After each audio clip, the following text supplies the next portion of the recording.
menyambung dengan materi yang sudah disampaikan oleh Mbak Rodia selaku Ketua MA IPPNU Kabupaten Lamongan, bahwasanya rencana kita hari ini memang adalah pembentukan struktur organisasi majelis alumni di Kecamatan Sekaran dari jajaran pengurus MA IPPNU Kabupaten Lamongan ingin mengadakan program. Nah, karena organisasinya sudah terbentuk, makanya masuk kok mari dibentuk terus turu, kan tidak mungkin. Jadi kita ingin meluncurkan program pertama kita yang diinisiasi oleh Mbak Nurul Rahmawati dari Surabaya, mempunyai inisiasi mengadakan pelatihan kewirausahaan. Jadi kenapa kok harus pelatihan kewirausahaan? Karena kita sama-sama ketahui ya, bahwasanya UMKM hari ini itu kan berkembang sangat pesat karena mengikuti era globalisasi dan pasar bebas itu kan ya. Nah, karena perkembangan UMKM sangat pesat, jadi tidak menutup kemungkinan bahwasanya anggota dari alumni kita itu juga insya Allah banyak sekali yang sudah memiliki usaha, menjadi pelaku usaha UMKM. Mestinya nggih kan? Mestinya nggih. Di sini ada nggak yang menjadi pelaku usaha? Ada. Bahkan kalau bisa dilihat mungkin sangat banyak sekali, nggih. Sangat banyak sekali yang sudah menjadi pelaku usaha. Nah, kita untuk program pertama ini ingin pembinaan, ingin mengadakan pembinaan kepada teman-teman kita di alumni-alumni yang berada di kecamatan untuk mendapatkan pelatihan kewirausahaan ini untuk istilahnya menjadi UMKM naik kelas. Jadi bukan UMKM yang masih menggunakan metode yang lama, pokoknya aku dodol, mbok badi mbok ora, pokoknya aku dodol. Enggak seperti itu. Jadi nanti akan ada pengetahuan tambahan terkait kewirausahaan. Nah, latar belakang diadakannya pelatihan kewirausahaan ini bukan hanya karena kita melihat UMKM itu berkembang dengan pesat, tapi karena kita juga melihat permasalahan-permasalahan yang ada di bawah. Bahwasanya permasalahan-permasalahan UMKM ini banyak sekali, diantaranya semisal keterbatasan modal, ya kan biasanya. Kemudian pengetahuan tentang manajerial, jadi cara memanage usahanya biar bisa lebih meningkat itu seperti apa, itu kan rata-rata kita masih kurang. Selain itu, yang paling penting adalah ada informasi produk yang belum memiliki sertifikat halal itu akan di stop distribusinya.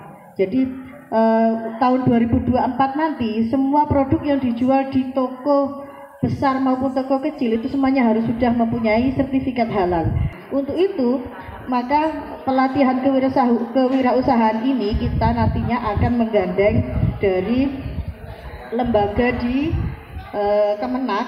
Nah, di Kemenak itu kan ada lembaga yang khusus untuk menangani tentang sertifikat halal, sehingga nanti kita usahakan teman-teman sebagai pelaku usaha yang mempunyai produk itu nanti bisa mendapatkan sertifikat halal secara gratis. Bila perlu nanti NIB-nya juga akan kita pandu bersama-sama untuk ngurus. NIB itu nomor izin berusaha. NIB itu adalah sebagai legalitas panjenengan semuanya, bahwasanya jenengan semuanya ini adalah pelaku usaha. Ini sedikit nyelempeng tentang UKM ya, tentang IPPNU. Seharusnya memang selepas dari IPPNU itu apakah pernah sampai 3 kali? Saya tanya rekan kita, kan tidak pernah kan ya. Nah, itu loh yang seharusnya fatayat sama muslimat ikut jeda IPPNU. Kita itu nyun sewu, saya itu heran. Di Lamongan itu IPPNU, selepas IPPNU nggak jadi fatayat, terus saya jadi apa? Ya wis melok ae. Lah terus senyampang pengkaderan kita kan terputus gitu loh. Sudah saya sampaikan, saya kalau setiap diundang pembicara dari IPPNU, saya motivasi teman-teman.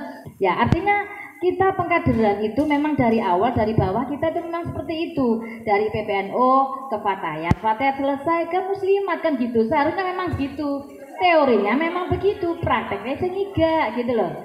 Nah, paling tidak jenengan kalau ndak ada di sana, nggak ada di Fatayat, nggak dipakai di Muslimat, monggo kita karya di tempat yang lain kan banyak mendatangkan rezeki. Sekarang kan lagi-lagi kencangnya Manatoi halal, ya.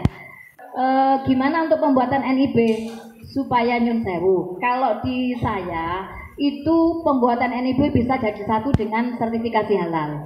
Jadi tidak apa-apa nanti dikumpulkan sosialisasi tentang NIB biar mereka. Andaikan mereka ada kesulitan kita bantu gitu. Sawangannya kok tidak enak gitu ya.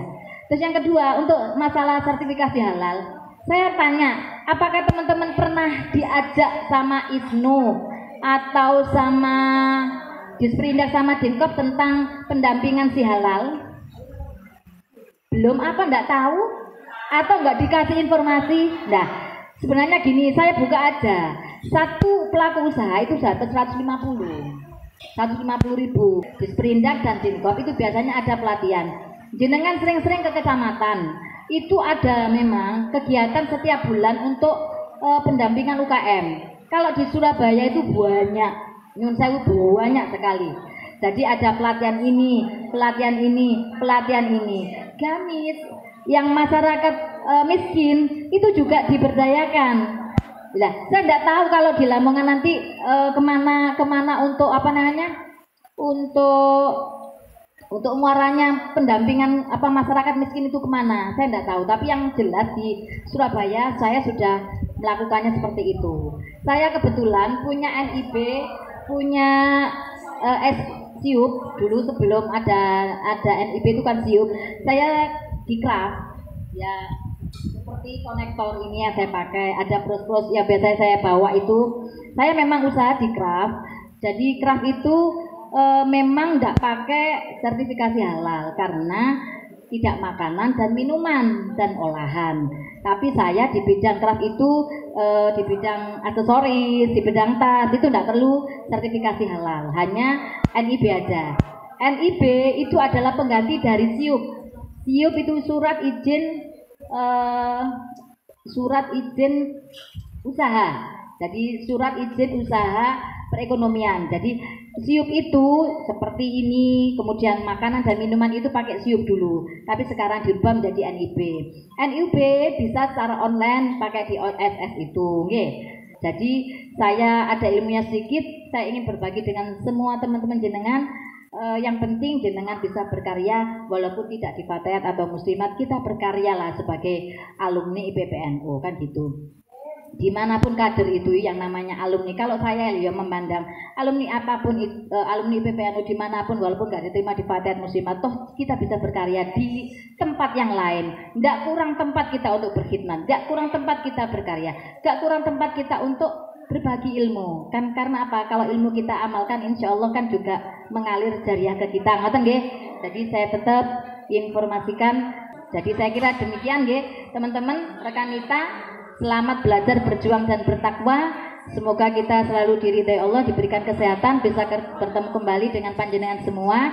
Jangan apa namanya, nanti kalau ada pertanyaan apapun bisa kita sambung lagi ya. Oke.